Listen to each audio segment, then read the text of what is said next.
entity relationship diagram. What is that I have? Entity relationship diagram. Please understand, every ellipse represents one attribute and is directly connected to entity. Relationship types are represented on the ER diagram with the help of diagram with series of lines. One student enrolls to many course.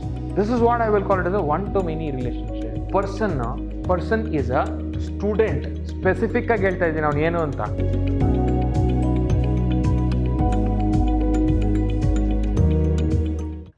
Hello everyone, I welcome all of you to the 5th session on database concepts. So what is that I have discussed in the previous session? ಏನು sir ಎಲ್ಲ ಸೆಷನಲ್ಲೂ ಇದನ್ನೇ ಕೇಳ್ತೀರಾ, ನಾವು ನೋಡಲ್ಲ ನೀವು ಬಿಡಲ್ಲ. Please go back and watch. Before that, I will give you a small recap for all of you. So let's have a recap and then we'll start the session. So by then, please recollect ಏನು ಮಾಡಿದ್ದೀನಿ ನಾನು last ಕ್ಲಾಸಲ್ಲಿ. ಪಾಠ ಮಾಡಿದ್ದೀರಾ sir? ಏನು ಮಾಡಿದ್ದೀರಾ ಅಂದರೆ ಪಾಠ ಮಾಡಿದ್ದೀರಾ. So guys, jokes apart, I have discussed Code's rule and then I have discussed normalization. What is that I have discussed? Normalization, guys. Code's rule and normalization. So 0 to rule 0 to rule 12 different ರೂಲ್ಸ್ನ ನಾವು discuss ಮಾಡಿದ್ದೀವಿ ಮತ್ತು ನಾರ್ಮಲೈಸೇಷನ್ನ discuss ಮಾಡಿದ್ದೀವಿ. Normalisation ಅಂತಂದರೆ ಏನು? Removal of repeated data, that is data redundancy and anomalies. A process of removal of data redundancy and anomalies is what I will call it as a normalisation. ಅದನ್ನು ನಾನು ಎಂತ ಕರಿತೀನಿ? Normalisation ಅಂತ ಕರಿತೀನಿ. So ಅದರಲ್ಲಿ how many types of normal forms we have? We have 1NF, that is first normal form, second normal form, third normal form, and BCNF. So we have discussed these three. So this is what you need to understand. Very important question, in fact, for 5 marks. Guys, this is what I have discussed in the last session. So what is that I have discussed in the last session? This is what I have discussed in the last session. Let's start the class without wasting much of your time. So guys, what is that I am going to discuss in this session? So I will be discussing something called entity relationship diagram. ಇದಕ್ಕೆ address ಏನಪ್ಪಾ ಅಂತಂದ್ರೆ ER diagram. So ಇದನ್ನ ಏನಂತ ಕರಿತೀವಿ? ER diagram in short. So what is the next one I will discuss? I will discuss about some binary relationship. ಏನು binary relationship? Suppose ನಿಮ್ಗೆ ಇಬ್ಬರು girlfriend ಇದ್ದರೆ ಅದನ್ನು ನಾವು ಬೈನರಿ ರಿಲೇಷನ್ಶಿಪ್ ಅಂತ ಕರಿತೀವಿ. ಏನಂತ ಕರಿತೀವಿ? ಇಬ್ಬರು ಗರ್ಲ್ಫ್ರೆಂಡ್ ಇದ್ದರೆ ನಿಮಗೆ ಬೈನರಿ ರಿಲೇಷನ್ಶಿಪ್ ಅಂತ ಕರಿತೀವಿ, ಹೌದಾ? ಸೊ ಇಲ್ಲ. So I will discuss what exactly binary, this is 2, right? Is it? ಹೌದಾ?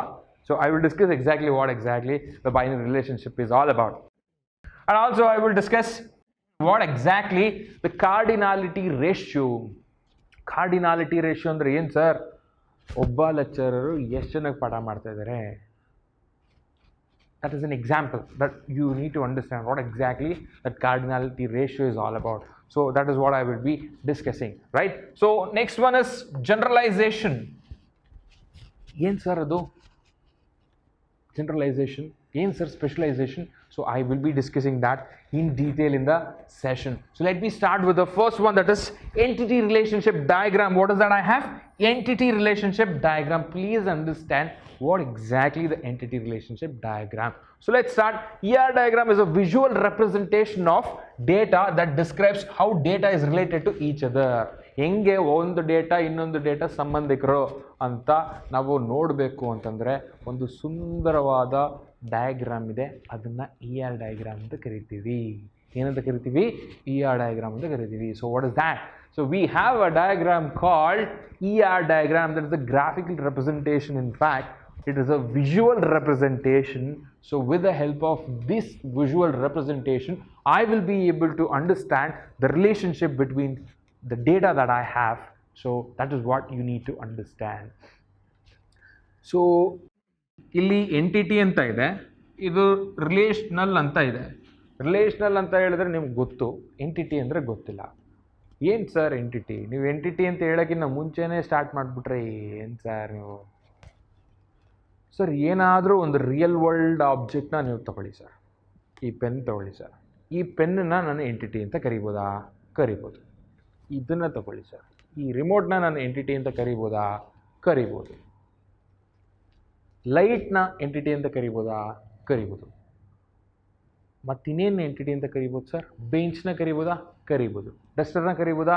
ಕರಿಬೋದು. ಪೀಸ್ ಆಫ್ ಚಾಕ್ನ ಕರಿಬೋದಾ? ಕರಿಬೋದು. ಏನು ಸರ್ ಎಲ್ಲನೂ ಎಂಟಿಟಿ ಅಂತ ಕರಿತೀರಾ? ಹೆಂಗೆ ಎಂಟಿಟಿ ಅದಲ್ಲ ಅಂತ ನಮಗೆ ಗೊತ್ತಾಗುತ್ತೆ? ಎಲ್ಲನೂ ನೀವು ಎಂಟಿಟಿ ಅಂತ ಹೇಳಿದ್ರೆ. Very good question.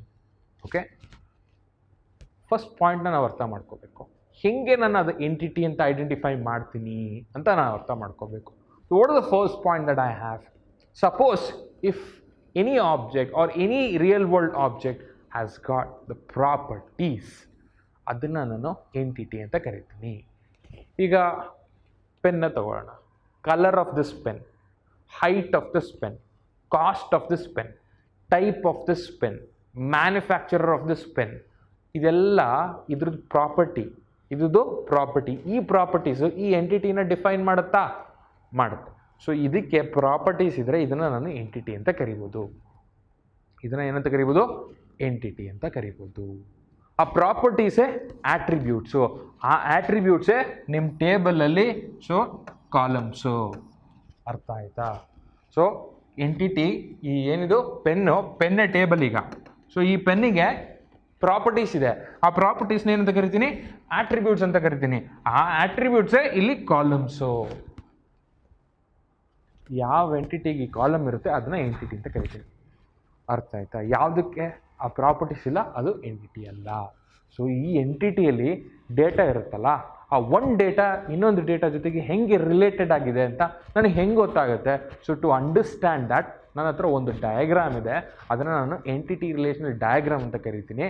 ಸೊ ಆ ಡಯಾಗ್ರಾಮ್ ಯೂಸ್ ಮಾಡಿಕೊಂಡು how the data is related ಅಂತ I will understand. That is what I will call it as a ER diagram. So ಈ ER diagram ಅಲ್ಲಿ so we have three things. One is entity. Entity ಅಂದ್ರೆ ಏನು ಅಂತ ನಿಮಗೆ ಗೊತ್ತಾಯಿತು. Another one is attributes. The property of this entity is what I will call it as the attributes. So ಇಲ್ಲಿ column name ಇರುತ್ತಲ್ಲ sir, ಈ column name ಅದನ್ನೇ ನಾನು attributes ಅಂತ ಕರಿತೀನಿ. So relationship ಅಂದರೆ how this two different entities or the two different data is having are related to each other. ಅದನ್ನು ರಿಲೇಷನ್ಶಿಪ್ಪಲ್ಲಿ ನಾನು ಡಿಫೈನ್ ಮಾಡ್ತೀನಿ. So this is what this three things, this is the three components that I have in ER diagram. So let us understand that in detail. Entity, it can be anything. Entity can be object, place, person or class. In short, ಅದಕ್ಕೆ properties ಇದೆಯಾ? ಅದು entity. ಅರ್ಥ ಆಯ್ತಾ? First point. So ER diagram, N entity is represented using rectangle. ಹೆಂಗೆ ನೀವು ಡಯಾಗ್ರಾಮಲ್ಲಿ ನೀವು ಎಂಟಿಟಿನ represent ಮಾಡ್ತೀರಾ ಅಂತಂದರೆ ಒಂದು ಇಟ್ಟಿಗೆ ಬರೀತೀರಾ, ಸುಂದರವಾದ ಇಟ್ಟಿಗೆ. ಇದನ್ನೇನಂತ ಕರಿತೀವಿ? ರೆಕ್ಟ್ಯಾಂಗಲ್. ಇದು ಸ್ವಲ್ಪ ಅಡ್ಜಸ್ಟ್ ಮಾಡ್ಕೊಳ್ಳಿ, ಸ್ವಲ್ಪ ಮೇಲೆ ಹೋಗ್ಬಿಟ್ಟಿದೆ. ಸೊ ಇದು ರೆಕ್ಟ್ಯಾಂಗಲ್ ಬರೆದ್ಬಿಡ್ತೀನಿ ರಪ್ಪ, ಆಮೇಲೆ ಅದಕ್ಕೂ ಆಡ್ಕೋತೀರ ಕೌಶಿಕ್ ಸರ್ಗೆ ಇದು ಬರೆಯೋಕ್ಕೆ ಬರಲ್ಲ ಅಂತ. ಓಕೆ, ಏನಿದು? ರೆಕ್ಟ್ಯಾಂಗಲ್. ಗೈಸ್ ಬರಿತೀನಾ ನಾನು? ಸೊ ದಿಸ್ ರೆಕ್ಟ್ಯಾಂಗಲ್, ಏನಕ್ಕೆ ಈ ರೆಕ್ಟ್ಯಾಂಗಲ್ ಯೂಸ್ ಮಾಡ್ತೀನಿ? ಎಂಟಿಟಿನ ರೆಪ್ರೆಸೆಂಟ್ ಮಾಡೋದಕ್ಕೆ ಈ ರೆಕ್ಟ್ಯಾಂಗಲ್ ಯೂಸ್ ಮಾಡ್ತೀನಿ. ಫಾರ್ ಎಕ್ಸಾಂಪಲ್ ಪೆನ್ನ. ಸೊ ಪೆನ್ನ ಇದ್ರ ಒಳಗಡೆ ಬರೆದ್ರೆ ಏನಂತ ಕರಿತೀನಿ? ಇದನ್ನು ಎಂಟಿಟಿ ಅಂತ ಕರಿತೀನಿ. ಸೊ ಎಂಟಿಟಿನ ಹೆಂಗೆ ರೆಪ್ರೆಸೆಂಟ್ ಮಾಡ್ತೀರಾ ಡಯಾಗ್ರಾಮಲ್ಲಿ? ಒಂದು ಇಟ್ಟಿಗೆ ಬರೆದ್ಬಿಟ್ಟು ಇಟ್ಟಿಗೆ ಒಳಗಡೆ ನೀವೇನು ಬೇಕು ಬರೆದ್ರೆ ಅದನ್ನು, so I will call that as entity. I will call that as entity. That is what you need to understand. So that is what I have understood. So rectangles are named with the entity set that represents. So ade entity name ಏನಿದೆ ಅದನ್ನ ಅದರೊಳಗಡೆ ಬರಿಬೇಕು. That is what you need to understand with respect to entity. The next concept is attributes. ಏನಿದು? attributes, the properties of the entity. Sir ಇಲ್ಲಿ ಇಟ್ಟಿಗೆ ಬರ್ದಿದ್ದೀನಿ, ಇಟ್ಟಿಗೆ ಏನಿದು? ಇದು ಎಂಟಿಟಿ. ಏನಿದು? ಎಂಟಿಟಿ. ಸೊ ಈ ಎಂಟಿಟಿಗೆ ಆಟ್ರಿಬ್ಯೂಟ್ಸ್ ಇದೆಯಲ್ಲ ಸರ್, ಈ ಪೆನ್ ಅಂತ ತೊಗೊಂಡ್ರೆ ಇದಕ್ಕೆ ಪ್ರಾಪರ್ಟೀಸ್ ಇದೆಯಲ್ಲ, ಅದೇ ಆಟ್ರಿಬ್ಯೂಟ್ಸ್ ಅಲ್ವಾ? ಅದನ್ನು ನಾನು ಈ ಸಿಂಬಲ್ ಎಲಿಪ್ಸಲ್ಲಿ ನಾನು ರೆಪ್ರೆಸೆಂಟ್ ಮಾಡ್ತೀನಿ. ಅದಕ್ಕೆ ತುಂಬ ಆಟ್ರಿಬ್ಯೂಟ್ಸ್ ಇದೆ ಸರ್. ಸ್ಟೂಡೆಂಟ್ಗೆ ಡೇಟ್ ಆಫ್ ಬರ್ತ್ ಇರುತ್ತೆ, ಸೊ ಸ್ಟೂಡೆಂಟ್ಗೆ ನೇಮ್ ಇರುತ್ತೆ, ಸ್ಟೂಡೆಂಟ್ಗೆ ರೋಲ್ ನಂಬರ್ ಇರುತ್ತೆ, ಸ್ಟೂಡೆಂಟ್ಗೆ ಇನ್ನೊಂದು ಏನಿರುತ್ತೆ? ಫೋನ್ ನಂಬರ್ ಇರುತ್ತೆ, ಸ್ಟೂಡೆಂಟ್ಗೆ ಗರ್ಲ್ ಫ್ರೆಂಡ್ ಬೇಡ, ಸ್ಟೂಡೆಂಟ್ಗೆ ಏಜ್ ಇರುತ್ತೆ ಅಲ್ವಾ, ಸ್ಟೂಡೆಂಟ್ಗೆ ಅಡ್ರೆಸ್ ಇರುತ್ತೆ ಅಲ್ವಾ. So all this things are attributes. All this things are attributes. ಈ ಆಟ್ರಿಬ್ಯೂಟ್ಸ್ನ ನಾನು ಈ ಸಿಂಬಲಲ್ಲಿ ಇದು ಕರೆಕ್ಟ್ ಸಿಂಬಲ್ ಅಲ್ಲ, ಇದು ಕರೆಕ್ಟ್ ಸಿಂಬಲ್, ಈ ಸಿಂಬಲಲ್ಲಿ ರೆಪ್ರೆಸೆಂಟ್ ಮಾಡ್ತೀನಿ. So that is what you need to understand. So guys, an attribute describes the property of characteristics of an entity. That is what I have already discussed. Attributes are represented using means of ellipse. So this is what we call it as a ellipse. This is what then, this is beautiful ellipse. This is ellipse. This is beautiful ellipse. Right?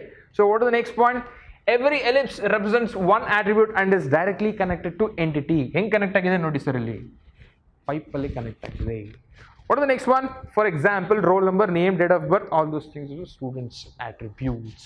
So, ಅರ್ಥ ಆಯ್ತಾ? Simple ಆಗಿ ನೀವು ಈ ಡಯಾಗ್ರಾಮ್ನ ಅರ್ಥ ಮಾಡ್ಕೋಬೇಕು. Entity ಅಂದರೆ ಇಟ್ಕೆ, attributes ಅಂದರೆ ellipse. ಇದರಲ್ಲಿ ಡಿಫ್ರೆಂಟ್ ಟೈಪ್ಸ್ ಆಫ್ ಆಟ್ರಿಬ್ಯೂಟ್ಸ್ ಬರುತ್ತೆ. ಮಲ್ಟಿ ವ್ಯಾಲ್ಯೂಡ್ ಆಟ್ರಿಬ್ಯೂಟ್ ಬರುತ್ತೆ, ಡಿರೈವ್ಡ್ ಆಟ್ರಿಬ್ಯೂಟ್ ಬರುತ್ತೆ. ಸೊ ಇದನ್ನೆಲ್ಲ ನಾವು ಈಗ ಡಿಸ್ಕಸ್ ಮಾಡಲ್ಲ, ನಿಮ್ಗೆ ಪೋರ್ಷನಲ್ಲಿ ಇಲ್ಲ.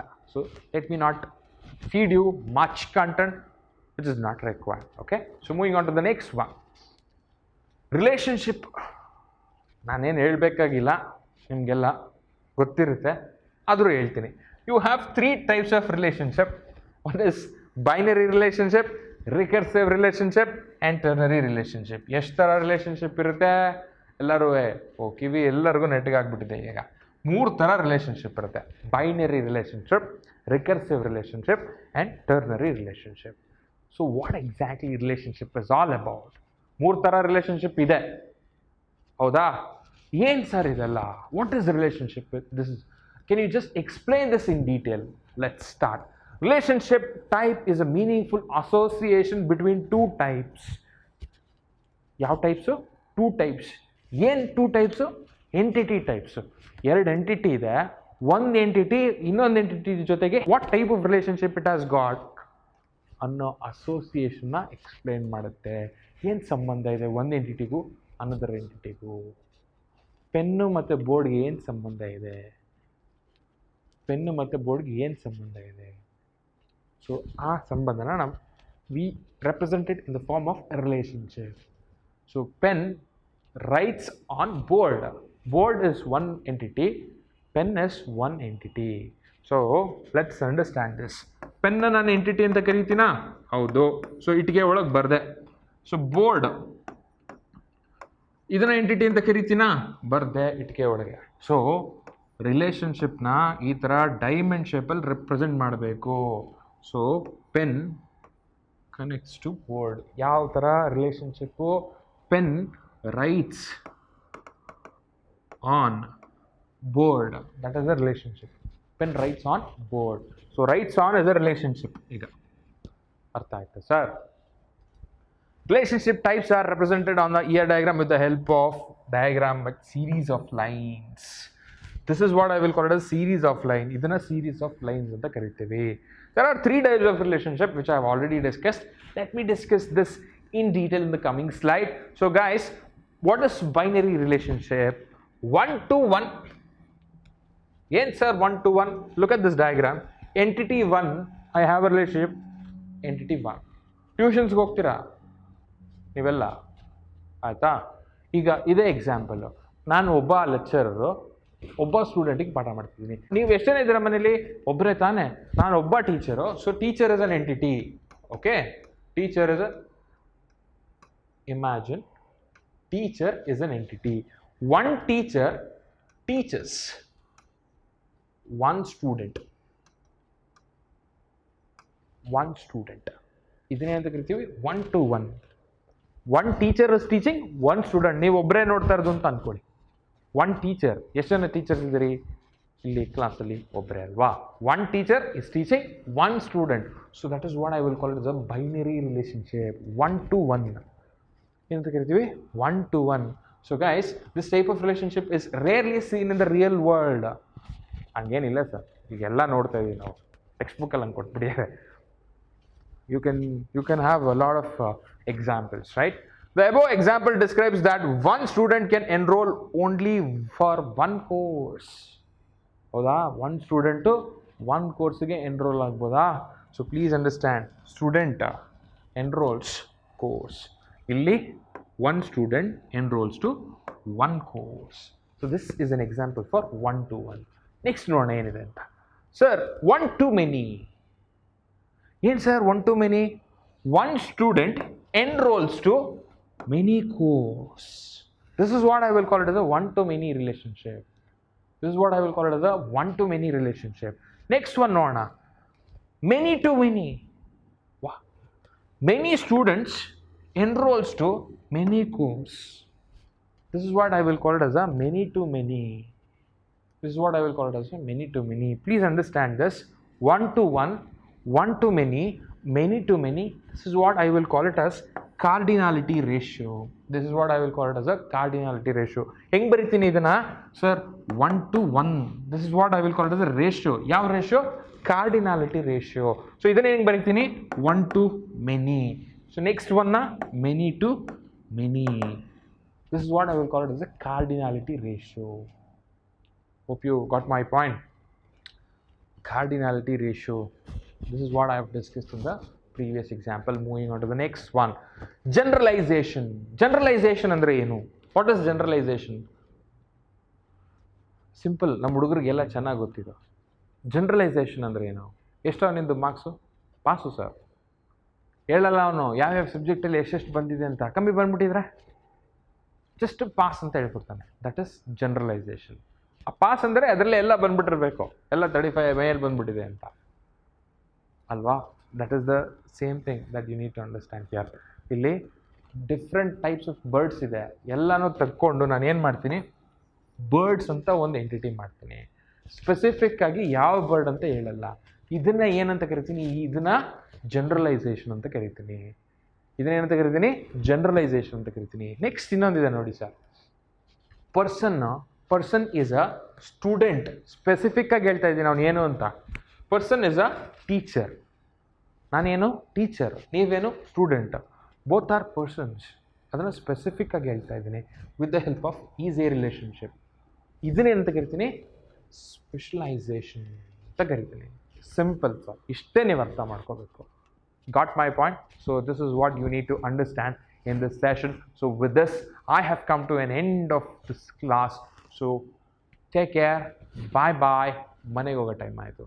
See you in the next class.